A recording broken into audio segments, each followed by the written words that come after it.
nouveaux défis, nouvelles perspectives, mais surtout nouvelle opportunité de démarrer le processus d'identification de valeurs susceptibles de nous inspirer, de nous motiver et de nous accompagner sur le chemin de l'accomplissement de nos rêves. Bienvenue aux Chroniques de BDK. Aujourd'hui, nous allons aborder la problématique de la valeur ajoutée de l'épreuve dans la consolidation de notre personnalité à travers l'histoire de l'homme et du papillon. C'est l'histoire d'un homme qui, dans la forêt, a assisté au processus de transformation d'une chrysalide en papillon. Après plusieurs heures d'attente et d'observation, pendant lesquelles il voyait l'animal se débattre afin de déchirer son cocon, sans grand succès, l'homme pris de compassion décida de lui apporter son aide.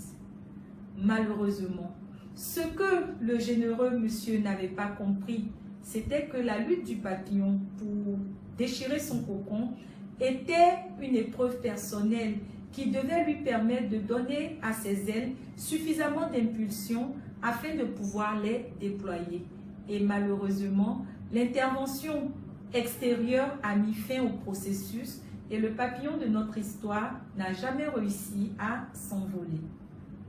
Par analogie avec notre vie personnelle, à chaque fois que nous aurons l'impression que la nuit de nos épreuves est noire et longue, rappelons-nous surtout que le jour finira par arriver.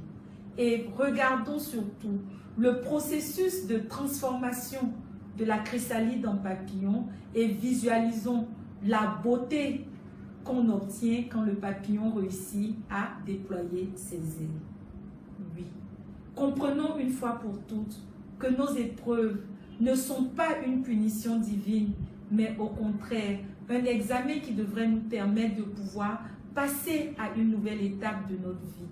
Aussi, plutôt que de nous concentrer sur notre peur, nous devons focaliser notre énergie et notre savoir-faire au service de l'accomplissement de nos rêves, en gardant surtout à l'esprit que les épreuves, en nous humanisant, viennent renforcer notre résilience et nous permettre de pouvoir acquérir de nouvelles aptitudes, de nouvelles attitudes et de nouveaux comportements que nous n'aurions jamais peut-être pu avoir si nous n'étions pas confrontés à des écueils.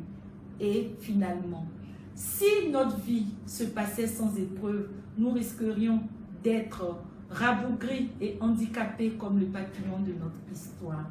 Aussi, gardons à l'esprit qu'à chaque fois que nous serons confrontés à nos épreuves, nous devons pouvoir arriver à faire la différence entre ce que nous sommes capables de faire et ce que nous ne serons pas capables de faire.